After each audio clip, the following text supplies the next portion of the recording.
Hey guys, Tommy here, and today we're doing another video on looking at logarithmic regression charts of cryptocurrency, just basically where we're at in the market cycle.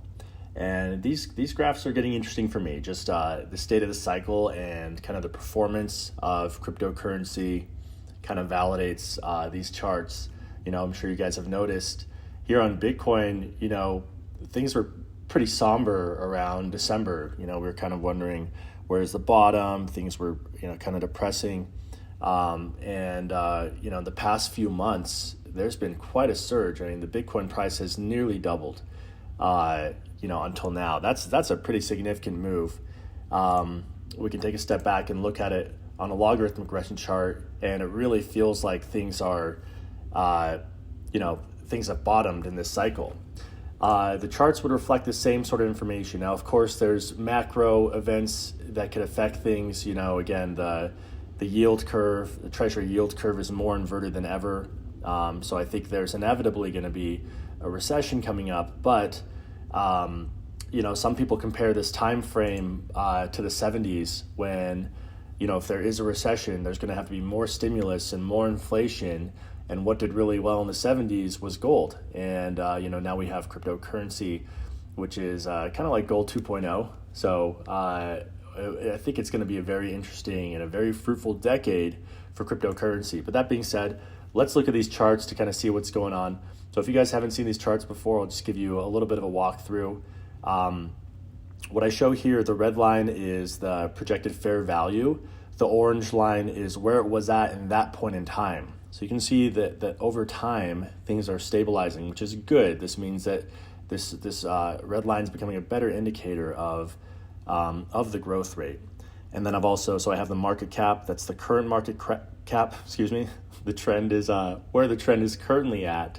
The trend is where the red line is, and the market cap is where it's currently at.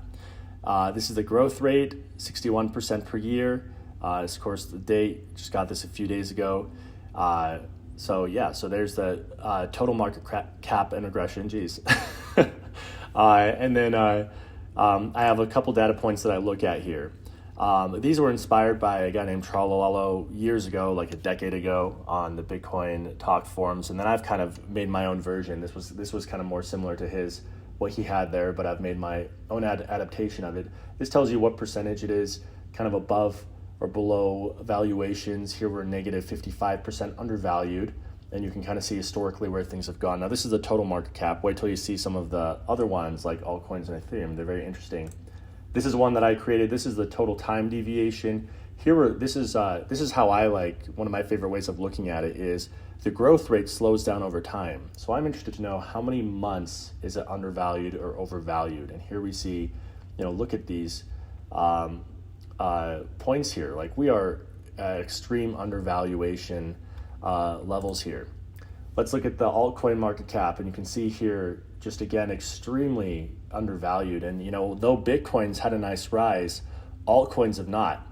Here we have the market cap of altcoins is currently 476 billion. The trend line has it at 1.6 billion, so pretty significantly undervalued, almost a fourth of the trend line value. Growth rate of altcoins is projected at almost 95% per year.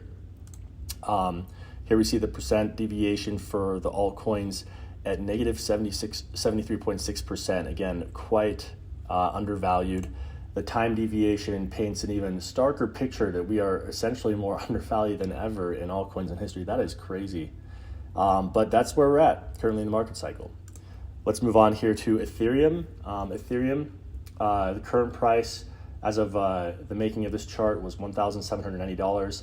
The fair value of Ethereum on the trend line would be $5,870. And this is at a growth rate of nearly 82% per year. And one thing to note here is, again, the orange line is where this red line was in different points in history. And you notice it stabilizes over time, but take a look at it in for the total market cap. You can see it's a lot more stable. Ethereum is still kind of figuring itself out because it's a bit newer, but you see it is starting to stabilize a bit better. But we can see we are pretty criminally undervalued for Ethereum as well. This is the percent deviation. And then this one, of course, again, very interesting. Look at the time deviation on this chart, Ethereum is more undervalued, or was more undervalued than ever near the beginning of the year, and has had a nice little bounce here. Ethereum was, around $1,200 here. Now it's around $1,800, which feels a lot better. Really, it feels a lot better, but still, look how undervalued we are in Ethereum. Now let's take a look at Bitcoin. Bitcoin, of course, has had that nice run recently. Current price, about 28,600. Fair value is 37,000. So Bitcoin is also undervalued, but not as much as the others.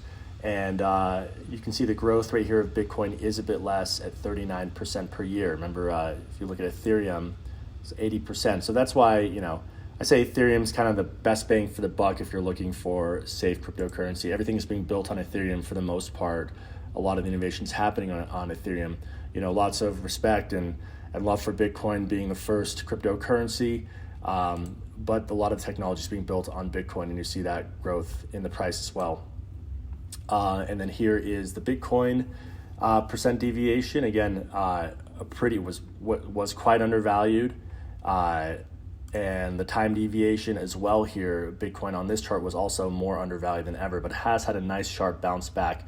It's still marked here about 10 months undervalued. So all in all, the takeaways here, you guys, is we're in a bear market, of course, but things look to be bottoming out in a positive way. Again, with the macro environment, there is kind of an unknown factor there, but also the fact that in high inflation environments, that gold's done really well, and that might be the environment we're going in. So who knows what these next couple years look like, you guys? But we could see an astronomical growth in cryptocurrency, which would not surprise me. For Ethereum, it would not surprise me in the next surge if we get to potentially the $50,000 range. That would be a huge surge, but that's kind of my high-end target. I think 20 to 50,000 is pretty reasonable, so somewhere around there. I don't know how soon, of course, it hits. It depends on the macro environment, but that's kind of what I'm looking at. I pay more attention to Ethereum than Bitcoin, but Bitcoin wouldn't surprise me if it gets around 100,000 or so. It's kind of what I expect on the high end for Bitcoin. So yeah. Anyway, let me know if you guys like this stuff. This is some of the most important stuff that I pay attention to in cryptocurrency. Having been in crypto for more than a decade, I've learned that you got to pay attention to the market cycles because they're nuts. It's nuts. Like when it's overvalued, it's time to take profit. You don't have to sell everything. Not financial advice, but it's good to take profit at those times, and then you have money to buy back in when it's low. And so you see the cycles that are occurring here. Here we were overvalued, and now we're undervalued. But things look to be kind of picking up. So positive stuff for the crypto market, and I'm optimistic about the crypto market going forward. Into 2024. We should see some positive outcomes there. So, well, thank you guys. Let me know your thoughts in the comment. Give it a like if you haven't yet, and follow me if you like this stuff, and catch you on the next one.